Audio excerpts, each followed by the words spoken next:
HSC পরীক্ষার্থীরা, তো যারা একটা ইমেল দিয়ে একাধিক প্লাস ইমেল লিখতে চাও তাদের জন্য এই ইমেলটা। ওকে, তো এখানে একটা ইমেল দ্বারা একাধিক ইমেল লিখতে পারবা। তো প্রথম দেখি আমরা ইমেলটা, প্রথম হচ্ছে কি ইমেলে কিন্তু বিভিন্ন ধাপ আছে। হ্যাঁ, তোমরা কি করবা, একদম বরাবর সোজাসুজি লিখবা। আমার একটু চেঞ্জ হয়েছে, বাট সোজাসুজি লিখবা। এবং এই যে পয়েন্টগুলা, হ্যাঁ, এটা ড্যাশ চিহ্নটা, হ্যাঁ, মানে এই পয়েন্টগুলা কি করবা, একই বরাবর দিবা।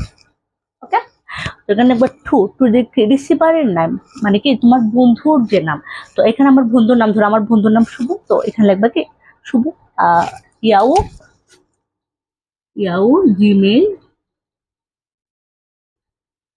gmail.com, তোমরা এটা এখানে লিখে ফেলবা। ওকে, তোমরা কালো কালি দিয়ে এটা লিখবা, তোমার নামটা দিবা, দিয়ে জাস্ট gmail.com, বা ওইখানে দিবা ফ্রম মানে তুমি, ধরো আমি এখানে লিখি অদিতি, তো তুমি এখানে লিখবা অদিতি দিয়ে কি gmail.com। ঠিক আছে, এখানে লিখে ফেলবা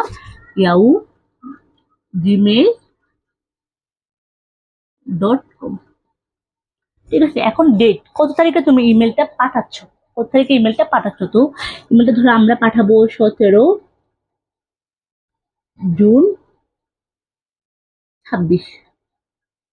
কিভাবে লিখবো, হ্যাঁ, অনেকে লিখতে পারো এরকম 17/6/26, এভাবে না লেখাটাই উত্তম। ঠিক আছে, তোমরা ওইভাবে লিখবা। ঠিক আছে, এখন দেখো যে কি যে সাবজেক্ট, তো সাবজেক্ট প্রশ্ন অনুযায়ী যা লেখা থাকবে তা লিখবা, প্রশ্নের মধ্যে সাবজেক্ট লেখা থাকবে তাই লিখবা। ওকে, তারপরে কি দেয়ার শুভ, তো এখানে নামটা লিখবা, তোমার বন্ধুর নামটা লিখে ফেলবা, যেখানে টুতে লিখছো এখানে বন্ধুর নাম লিখে ফেলবা। তো এট ফার্স্ট এখানে লিখবা, এট ফার্স্ট কি take my cordial love, I hope you are well. হ্যাঁ, ঠিক, I am also by the grace of Allah. Okay, তো তারপর লিখবা কি I received your letter yesterday, মানে আমি গতকাল তোমার চিঠি পেয়েছিলাম। তো আই এম ভেরি কিটা টেল টু নো দ্যাট, মানে তুমি এই বিষয় সম্পর্কে, আমি খুব খুশি যে তুমি এই বিষয় সম্পর্কে জানতে চাইছো। তারপর ইমেলে 2 থেকে 3 লাইন, সর্বোচ্চ কি 3 লাইন দিবা, সর্বোচ্চ 3 লাইন দিবা একটা ইমেলে, সর্বোচ্চ 3 লাইন দিবা। ওকে, তারপর কি লিখবা যে নো মোর স্টোরে প্লিজ কি convey my regard to your parents and কি your love to your younger sister বা ইয়াঙ্গার ওয়ান্স।